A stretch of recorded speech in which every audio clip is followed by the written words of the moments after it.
Hi there. So in this video, we're actually going to take a look at the extra practice problems that I suggest that you try before we get too far into the class, right? So these modules have lots of good information in them, and this is module one, the study of economics, and I would encourage you to maybe skim that over, right? Kind of look over what are the bold terms, what are the important things and in here, but really what for your practice problems that you might want to try are the check your understanding problems and the second free response problem that's listed right there.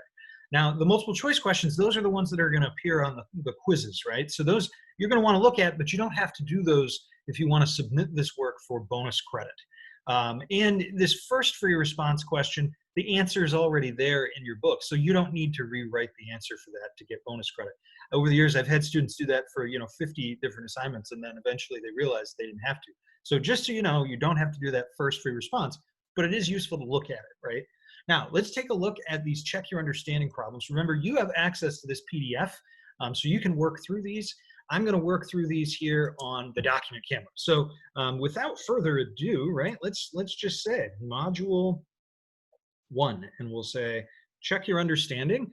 And number one says, what are the four categories of resources? So we have, and then it says, give an example of each. So we have land, and we could just say that could be something like oil, right? And we have labor, that's another one. And we'd say maybe that's the worker on an oil rig, and we have capital, right, is another one, and that would be like the oil rig itself, the machine, right, the thing that pumps the oil out of the ground. And we have entrepreneur, oh boy, can I spell that? Entrepreneurship, which is the quality of organizing your resources together. And so in this one, we would say the business plan for the oil company, right? Plan for oil company. So it's like, how do we organize things together? Number two says, what type of resources each of the following? So hopefully that one's not too bad. It's 2A, and 2A, time spent flipping the burgers, that's labor, right? That's the worker. B is a bulldozer, so that would be like the physical machinery, right? So that's capital. C is a river, and then so we're thinking about like the water power from the river, right? Or even the water that you might use to water your crops and things. So that would be like land resource. Well, let's take a look at number three. It says you make $45,000 a year at your current job, blah, blah, blah. You're considering another job where they would pay you 50 grand a year. Which of these are part of the opportunity cost of taking the new job? And you say yes or no and explain your answer. So for A, it says the increased time spent commuting to your new job. So that is no, it's not opportunity cost, because that's just an additional, right? Or it's the direct cost of the new job, So it's not really what you're giving up in that circumstance, right? So that one's not opportunity cost. B says the 45 grand from your old job. That is opportunity cost, because it is what you give up. And C says the more spacious office at your new job, right? No, that's not an opportunity cost, because that's just the additional benefit, right? And you can feel free to kind of abbreviate something along those lines. Now, number four, boy, there's a lot of these. Normally there aren't quite this many. Identify whether these are normative or positive and then explain. So society should take measures to prevent people from engaging in dangerous personal behavior. I don't know what that means, but it sounds exciting.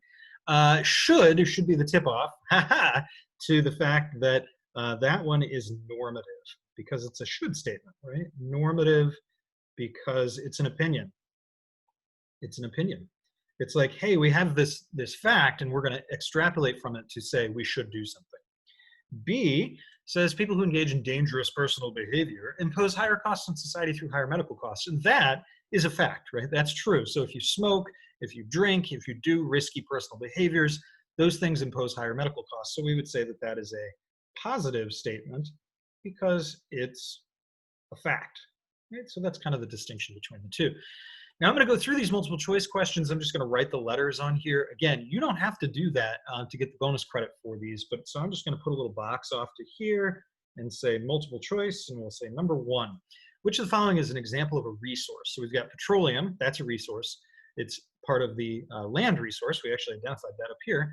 A factory, that's a capital resource. And a cheeseburger dinner, not really a resource.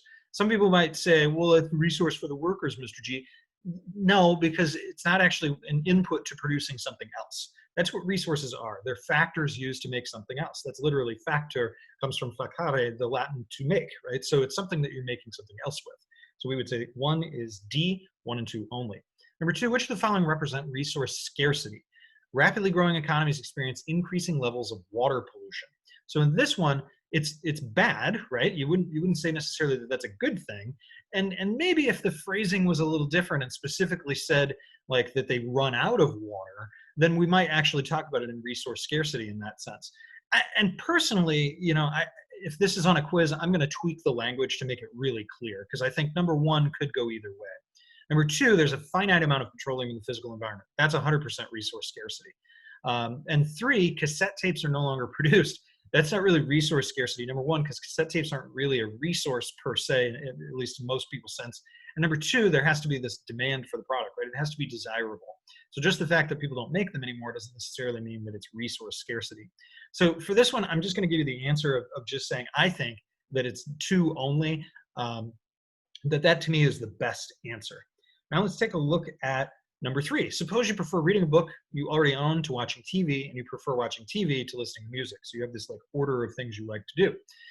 If those are your only 3 choices, what's the opportunity cost of reading? Well, it's the thing you would have done if you weren't reading. So if you prefer reading a book to watching TV, and you prefer watching TV to listening to music, right? Then actually your thing you gave up is watching TV. If it's you're not going to read, you would watch TV. So we would say B, right? And we aren't going to say both of those, because both watching TV and listening to music are not actually the opportunity cost. You can only do one of those 3 things as part of the statement. Number 4, which of the following statements is normative? So this is, which one's an opinion? Price is rising? No, that's a fact. The price is too high? There's an opinion. Gas is expected to fall. Again, that's not so much an opinion as much as it is thinking about like what's going to happen. So I know that 3rd statement, because sometimes people go, well, predictive ones are kind of normative. If it's really expected to fall, that's a fact that people are expecting the prices to fall. So we would say 2 only for this one. So that is 4 is B. And number 5, which of the following is studied in microeconomics? Should I go to college or get a job after I graduate? That's a perfect microeconomics question, actually. So A is going to be the answer. Let's look at the others and see why they're not the right answer. Government policies, that's big, big macro, not micro. How many people are employed in the economy? Big, whole economy, right? Has the overall level of prices, right? So that's the whole economy again, and determines the overall salary levels in a whole year. Again, it's the big picture, right? So the number 5 is A, small economics. Now, let's take a look here. Free response question 1, they give you the answer here. So I would go ahead and read through that. Number 2 says, in what type of economic analysis do questions have a right or a wrong answer? And which ones don't necessarily have a right answer? And on what type of analysis do economists disagree the most, and why? Okay, so we'll just say free response number 2. And boy, there's a few questions in there. So let's split it up and say, in what type have a right or wrong answer? That's like saying a positive statement, right? Positive. The idea of saying, well, you either have this or this, so false or true. In what type of analysis do questions not have a right answer? That's more of a normative analysis, right? What we should do. And there's not necessarily always going to be a right answer there. You're going to have options. On what type of analysis do economists tend to disagree the most? They often disagree about models, right? Particularly like what the model says about where we're going. And if you take a look if you're still like, whoa, that wasn't in the lecture video, you kind of go back up in here, and it talks a little about when and why economists disagree. And it goes into some more detail about that. So economic models is what we would say is they usually disagree about. And D, why? Well, because of the assumptions behind the models. So all of the different models that we look at in this class, the models are going to have little key assumptions, or that say like, well, there's a lot of producers, or there's so many buyers, or something like that, or that we have perfect information. And if we use these little assumptions to build a model, but we disagree about the assumptions of the model, then we can disagree about what the implications of the model tell us we should be doing.